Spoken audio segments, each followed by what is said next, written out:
1995 पंजाब। 3 जुलाई सन 2026 India में एक film release होती है। फिल्म का नाम है सतलुज। इस बात की कीमत चुका रहा है पंजाब। 6 महीने से ज्यादा हो गए उसको गया था। 2 दिन चलती है और फिर उस फिल्म को गायब कर दिया जाता है। स्ट्रीमिंग प्लेटफॉर्म से उतार दी जाती है और वजह बताई जाती है सिक्योरिटी। लेकिन बाकी पूरी दुनिया में अगर आप ये फिल्म देखना चाहें तो आज भी देख सकते हैं। कनाडा में देख सकते हैं, लंदन में देख सकते हैं, दुबई में देख सकते हैं, ट्विटर पर देख सकते हैं, ऑनलाइन देख सकते हैं, यहां तक के गुरुद्वारों में देख सकते हैं। लेकिन सिर्फ इंडिया में नहीं, उस मुल्क में नहीं जहां की ये असली कहानी है और जिस आदमी की ये सच्ची कहानी है, उसने 25,000 लोगों के कातिल ढूंढ निकाले थे। उसने सबूत इकट्ठे किए और दुनिया को बताया और उसकी सजा उसे ये मिली कि उसे कत्ल कर दिया गया। उसे उसके अपने घर के सामने से उठाया गया और उसकी लाश आज तक किसी को नहीं मिली। आज की कहानी वो कहानी है जो एक मुल्क 3 साल से दफन करने की कोशिश कर रहा है, पर यह दास्तान बार बार सर उठाती है। कहानी क्या है, आइए समझते हैं।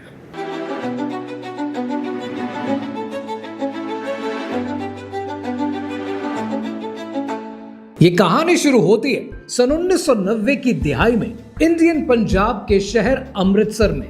एक आम सा आदमी नाम जसवंत सिंह खालरा बैंक में काम करता है। 2 बच्चे हैं, एक बीवी है परमजीत। कोई लीडर नहीं है, कोई नेता नहीं है, कोई बागी नहीं है। एक क्लर्क जैसा आदमी जो सुबह काम पर जाता है और शाम को अपने काम से अपने घर लौट कर आता है। अपनी आम सी जिंदगी में जसवंत सिंह खालरा ने कुछ नोटिस करना शुरू किया। उसका एक दोस्त गायब हो गया, फिर एक जानने वाला, फिर मोहल्ले का एक लड़का। पुलिस उठाती थी और वो लोग कभी वापस नहीं आते थे।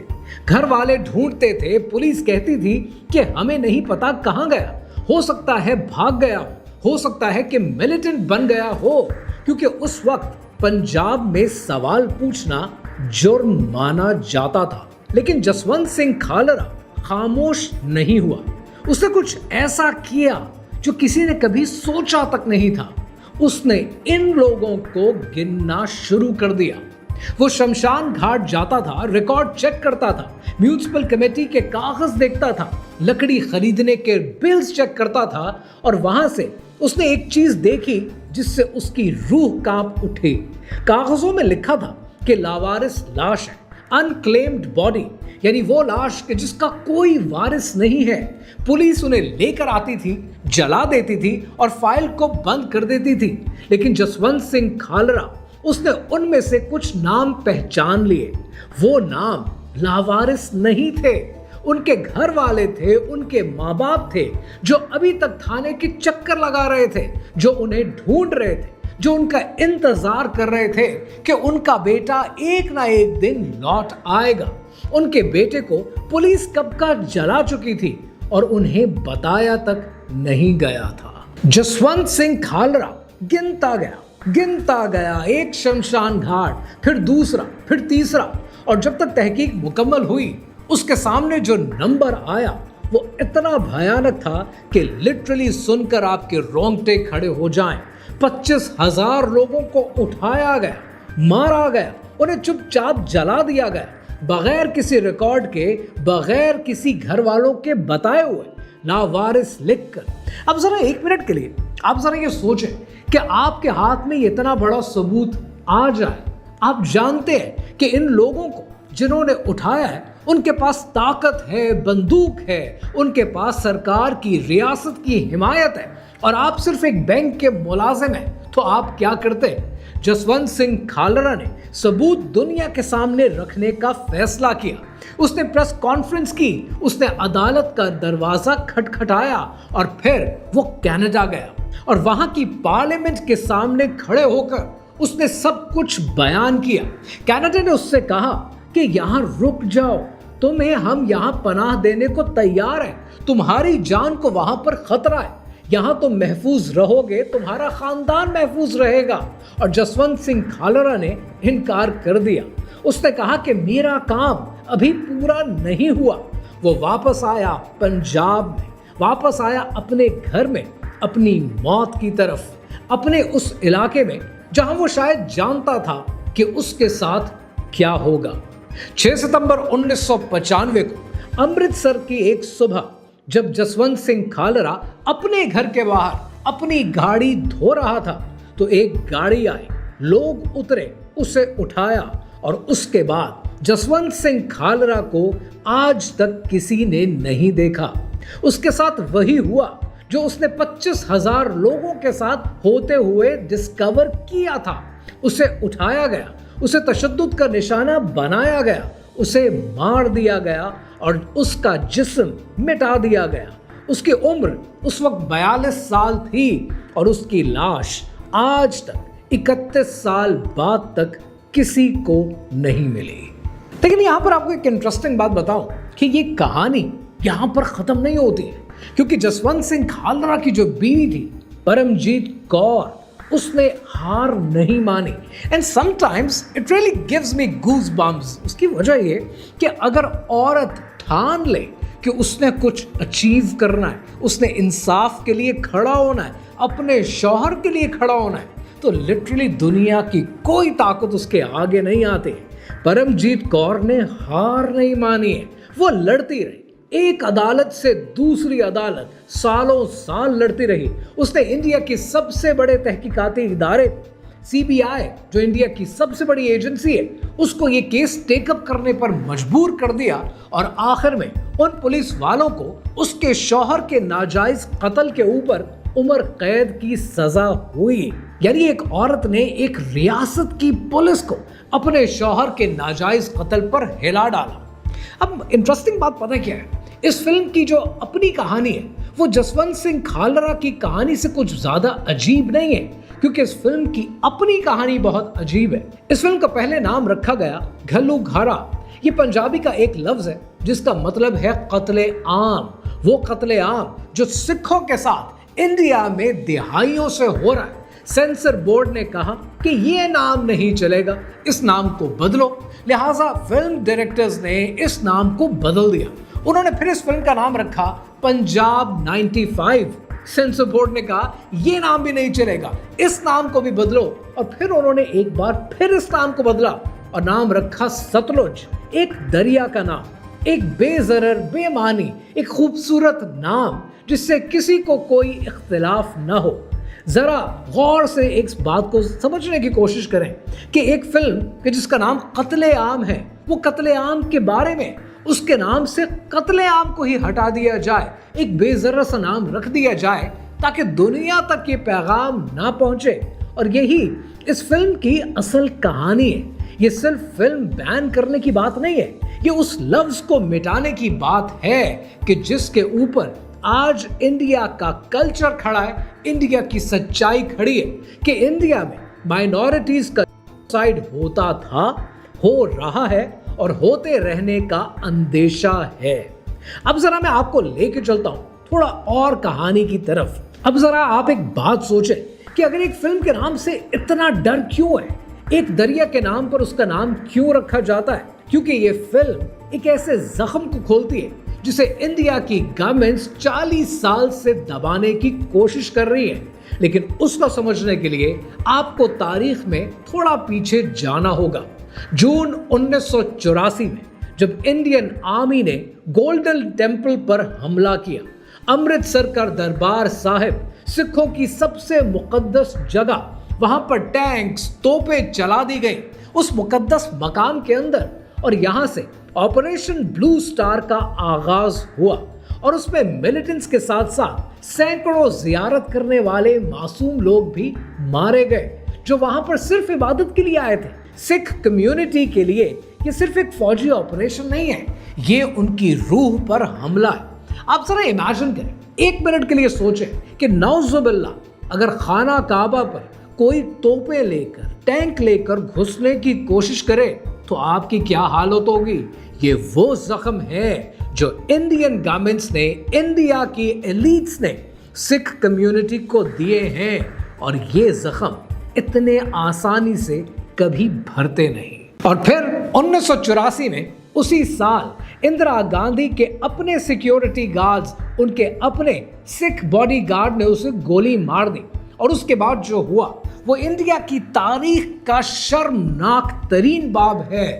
दिल्ली की गलियों में सिखों को चुन चुन कर मारा गया, उन्हें जलाया गया, उनके घर जलाए गए, उनकी दुकानों को लूट लिया गया, सिर्फ इसलिए कि उनके सर पर पगड़ी थी और उनकी दाढ़ी थी। हजारों लोग चंद दिनों में मार डाले गए और पुलिस देखती रह गई। और इसको सिर्फ मैं नहीं, खुद सिखों की सबसे बड़ी मजहबी कम्युनिटी, उनकी अथॉरिटी अकाल तख्त कहती है कि ये नस्लकुशी है, जेनोसाइड है। और उसके बाद 1984 से लेकर 1995 तक पंजाब में ये 11 साल, पूरी एक दिहाई, जब पुलिस को खुला हाथ दे दिया गया कि उठाओ, पूछो, मार डालो, जला दो, लावारिस लिख दो। और उसी दिहाई को, उसी गिनती को जसवंत सिंह खालरा ने कागज पर उतारना शुरू किया। अब मैं आपको इस पूरी कहानी का एक और जाविया देता हूं जो आपके लिए बहुत इंपॉर्टेंट है, और उसके बाद फिर आप खुद फैसला कीजिए कि सच्चाई कहां बेस करती है। वो मुल्क इंडिया, वही सेंसर बोर्ड, वही सरकार। एक और फिल्म आई और इस फिल्म का नाम है द कश्मीर फाइल्स। मुसलमानों को विलन बनाकर पेश किया गया, नफरत फैलाई गई। उस फिल्म के साथ क्या हुआ? बैन हो गई? हरगिज नहीं, उस फिल्म को बैन नहीं किया गया, उसको कई रियासतों में टैक्स फ्री कर दिया गया। Indian prime minister Narendra Modi ने खुद इस फिल्म की तारीफ की, सरकारी तौर पर स्क्रीनिंग्स की गई और उस फिल्म के डायरेक्टर को सेंसर बोर्ड का मेंबर बना दिया गया। वही बोर्ड जो दूसरी फिल्मों को तो रोकता है, लेकिन इस तरह की फिल्मों के साथ और ट्रीटमेंट किया जाता। और उसके बाद फिर एक और film I, the Kerala story. उसमें दावा किया गया कि हजारों लड़कियां जबरदस्ती मजहब बदल कर ले जाई जा रही हैं। और जब अदालत में उसके बारे में लोग पहुंचे तो अदालत ने पता क्या कहा? अदालत ने कहा कि इस फिल्म पर एक डिस्क्लेमर डाल दें कि ये ओरिजिनल कहानी नहीं है। यानी अदालत ने कहा कि तुम्हारे नंबर्स झूठे हैं, और उसके बावजूद वो फिल्म टैक्स फ्री हो गई। सरकार की सरपरस्ती मिली, नेशनल अवार्ड तक जीता उस फिल्म ने। और ये एक और कहानी कि सतलुज मूवी, 3 साल से इस फिल्म को रोकने की कोशिश की, सेंसर बोर्ड ने रोका। 120 से ज्यादा कट्स मांगे, नाम बदल दिया गया, फिल्म मेकर्स ने इनकार कर दिया। और जब ये फिल्म रिलीज हुई तो 48 घंटे के अंदर इसे उतार दिया गया। इसी तरह इंडिया में एक और फिल्म आई संतोष के नाम से। ये यूके की ऑफिशियल ऑस्कर की एंट्री थी, पूरी इंडियन कास्ट है, हिंदी में है। ये फिल्म पुलिस तशद्दुद पर और जात पात पर बनाई गई थी। इतने कट्स मांगे गए कि डायरेक्टर ने कहा कि इतने कट्स नामुमकिन है, इंडिया में ये फिल्म आज तक रिलीज नहीं हो सकी। और उसके बाद फिर एक और फिल्म बनी, इस फिल्म का नाम है 30। ये कश्मीरी मुसलमानों की 3 नस्लों की कहानी है। नेटफ्लिक्स ने खुद इस पर पैसा लगाया और फिर 2022 से इसे दबा कर रखा है। बीबीसी ने डिसाइड किया कि वो नरेंद्र मोदी के ऊपर एक डॉक्यूमेंट्री बनाएंगे। मोदी सरकार इतना डर गई कि इमरजेंसी कानून बनाना पड़ा सिर्फ इस डॉक्यूमेंट्री को ब्लॉक करने के लिए। यूनिवर्सिटी में स्टूडेंट्स ने देखने की कोशिश की तो पुलिस आ गई, टीयर गैस चली और गिरफ्तारियां हुई। तो सवाल यह है कि जो फिल्म एक कौम को विलन बनाए वो टैक्स फ्री हो जाती है, और जो रियासत को आईना दिखाए वो बैन हो जाती है। ये सेंसर बोर्ड है या आइडियोलॉजी का कत्ल? अब जरा यहां पर ये बात समझें कि इंडिया, जिसके अपने आईन में लिखा है कि वो एक सेक्युलर मुल्क है, सबके लिए बराबर है, उसकी आबादी की जरा परसेंटाइल देखें, आप देखेंगे तो हैरान रह जाएंगे कि इंडिया में 80% हिंदू है, 14% मुसलमान है और सिर्फ 2%, लिटरली 2% सिख कम्युनिटी है। यानी यहाँ पे ये याद रखना है कि ये जो मुसलमान है 14%, ये तकरीबन 20 करोड़ बनते हैं। यानी बहुत से मुस्लिम ममालिक की आबादी से ज्यादा है। और सिख कम्युनिटी सिर्फ 2% है जो कि पंजाब में मौजूद है। अब जरा वो मशीन देखें कि जो इनकी आवाज को बंद करती है। 2 इंडियन सॉफ्टवेयर डेवलपर्स ने बेंगलुरु में बैठकर सेंसर बोर्ड का डेटा निकाला। वो उनको मिला क्या? उनको जो मिला वो लिटरली आपको परेशान कर देगा। वो कहता है, ये डेटा कहता है कि 2017 से लेकर 2025 के दरमियान सेंसर बोर्ड ने फिल्मों में तकरीबन 1 लाख कट्स मांगे, 1 लाख कट्स, और ये तकरीबन 18,000 फिल्मों में है। 2021 में वो अदालत जहां पर फिल्म मेकर सेंसर बोर्ड के खिलाफ जा सकता था, उसे खत्म कर दिया गया। अब उसको डायरेक्टली हाई कोर्ट जाना पड़ता है, यानी सालों का खर्चा करना पड़ता है, लाखों का खर्चा करना पड़ता है, और टाइम अलग जाया होता है। प्रेस की आज़ादी में आज 180 मुल्क में से इंडिया 150वें नंबर पर है। ये किसी मजबूत जमहूरियत का रवैया नहीं है, ये एक खौफजदा रियासत का रवैया है। क्योंकि जो कुछ इंडिया कर रहा है ये कुछ नया नहीं है, ये तारीख में बार बार हो चुका है, और उसका नतीजा हमेशा एक ही निकलता है। एक बुनियादी सी बात यहाँ पर समझ लें, जब एक मुल्क में बहुत सी कौमें रहती है, बहुत से मजहब के मानने वाले साथ रहते हैं ना, तो उन्हें जोड़ने के लिए क्या चीज़ होती है? उन्हें सिर्फ एक चीज़ जोड़ती है कि कानून और रियासत सबके लिए बराबर है, किसी एक की नहीं है। अब देखिए कि ये दुनिया में किस किस ने अपने सोशल फैब्रिक को बचाने की कोशिश की। कनाडा, जहां पर हर मजहब के लोग पार्लियामेंट में हैं, कैबिनेट में हैं। स्विट्जरलैंड, जहां पर कैथोलिक और प्रोटेस्टेंट सदियों तक लड़ते रहे, और फिर एक ऐसा निजाम आया जहां पर कोई किसी पर हावी नहीं हो सकता। ये मुल्क पुरअमन इसलिए नहीं है कि वहां पर इख्तलाफ नहीं है, बल्कि इसलिए है कि वो अक्सरियत का साथ नहीं देते। और अब जरा वो देखें कि जहां पर इस सोशल फैब्रिक को तबाह किया गया। सबसे बड़ी मिसाल श्रीलंका। 1956 सिन्हाली अक्सरियत ने एक कानून पास किया कि सिन्हाला ओनली, सिर्फ हमारी जबान, तामिल अकलियत की जबान, उनका दर्जा, सब कुछ खत्म। तो फिर मकसद था क्या? मकसद था कौम को एक बनाना, लेकिन नतीजा क्या निकला?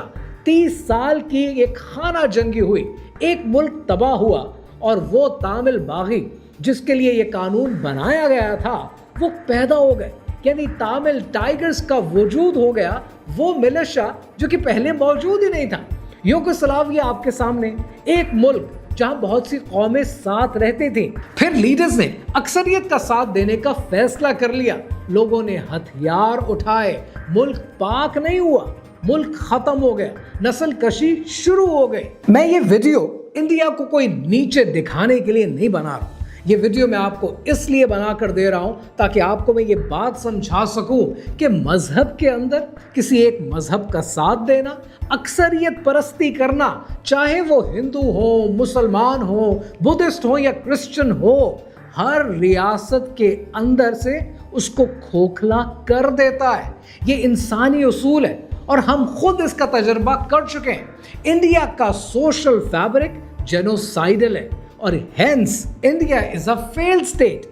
आज पाकिस्तान को अक्सर लोग कहते हैं कि Pakistan is a failed state, खास तौर पर ये इंडियन स्पॉन्सर्ड एजेंडा आता है और कहा जाता है कि Pakistan is a failed state. आपको एक बात समझनी चाहिए, पाकिस्तान का सबसे बड़ा प्रॉब्लम क्या है? पाकिस्तान का प्रॉब्लम पाकिस्तान का फाइनेंशियल प्रॉब्लम है। पाकिस्तान तारीख में उसी दौर से गुजर रहा है जहां पर 1990s में इंडिया गुजरा था। Financial problems good financial strategy से एक दिन, एक महीना, एक साल में हल हो जाते हैं अगर नियत हो तो। लेकिन जो सोशल फैब्रिक है ना, ये सोशल फैब्रिक एक बार खराब हो जाए तो फिर नस्लें लगती हैं दोबारा हार्मनी क्रिएट करने के लिए। दुनिया की तारीख गवाह है कि जब किसी हुकूमत ने यह फैसला किया कि मुल्क सिर्फ एक ही ग्रुप का है तो एक ही चीज उसने डिस्कवर की कि अक़लियत को दबाने से वो इत्तेहाद कभी नहीं मिलता जो उनको वादा दिया जाता है। उससे सिर्फ मज़ाहमत पैदा होती है, मज़ाहमत से बेचैनी पैदा होती है और बेचैनी से वो मुल्क टूटने लगता है। और सबसे अहम बात, जो हथियार अक़लियतों को चुप कराने के लिए बनाया जाता है वो आखिर में सब पर तान दिया जाता है। जो सेंसर बोर्ड आज एक सिख की फिल्म को दबाने की, उसको दफन करने की कोशिश कर रहा है, वो कल को हर उस चीज को दफन करेगा जो ताकतवर को नापसंद है, चाहे फिर वो हिंदू की बनाई हुई हो कि मुसलमान की बनाई हुई। और खालरा की कहानी इस बात को 2 बार साबित करती है। रियासत ने खालिस्तान मूवमेंट को कुचलना चाहा, उस कुचलने के अमल ने खालरा का जसवंत सिंह खालरा का सबूत पैदा कर दिया। उन्होंने जसवंत सिंह खालरा के सबूत को मिटाने की कोशिश की। उस सबूत ने इस मूवी को, इस फिल्म को पैदा कर दिया। इन्होंने फिल्म को रोकने की कोशिश की। आज एक दुनिया देख रही है। प्रेशर हमेशा जब भी बढ़ाया जाता है, उससे यादें और मेमोरीज और जख्म ट्रिगर होते हैं, जिसे वो मिटाने की कोशिश करते हैं, वो और ज्यादा उजागर हो जाता है। अब जाते जाते आपको एक मंजर दिखाता हूं, एक ऐसा मंजर कि जो इस वक्त इंडिया के सूबे पंजाब में चल रहा है। गुरुद्वारों के अंदर लोगों ने चादरें लगाई हुई हैं, गांव के हॉल्स में प्रोजेक्टर लगे हुए हैं और वहां बैठकर बुजुर्ग, औरतें और बच्चे वो ये फिल्म देख रहे हैं। एक गुरुद्वारे में, एक गांव में सैकड़ों लोग जमीन पर बैठकर उस आदमी की कहानी देख रहे हैं जिसे वो जानते तक नहीं है। इंटरनेट पर लोग बार बार यूट्यूब पर लिंक्स डाल रहे हैं, इस मूवी को अपलोड करते हैं। इंडिया की सरकार एक लिंक गिराती है, 10 मिनट में दूसरा अपलोड हो जाता है, वो दूसरा गिराती है, तीसरा अपलोड होता है, वो तीसरा गिराती है, चौथा अपलोड हो जाता है। और जसवंत सिंह खालरा, उसने एक बार कहा था कि एक चिराग बुझा भी दिया जाए तो उसकी रोशनी कभी कम नहीं होती, वो दूसरे चिरागों तक पहुंच जाती है। उन्होंने उसका जिस्म जला दिया, उसकी लाश को गुमा दिया, उसकी लाश आज तक किसी ने नहीं देखी। उन्होंने उसका नाम फाइलों से हटा दिया, उसकी फिल्म का नाम बदल दिया, उस पे कट्स लगा दिए, कत्ले आम से एक दरिया का नाम रख दिया गया। और 31 साल बाद, 33 साल के बाद उसकी कहानी उसके अपने मुल्क के गुरुद्वारों में चादरों पर चढ़ रही है और दुनिया देख रही है। पूरी दुनिया के किसी भी मुल्क में देखी जा रही है सिवाय उसके अपने मुल्क के।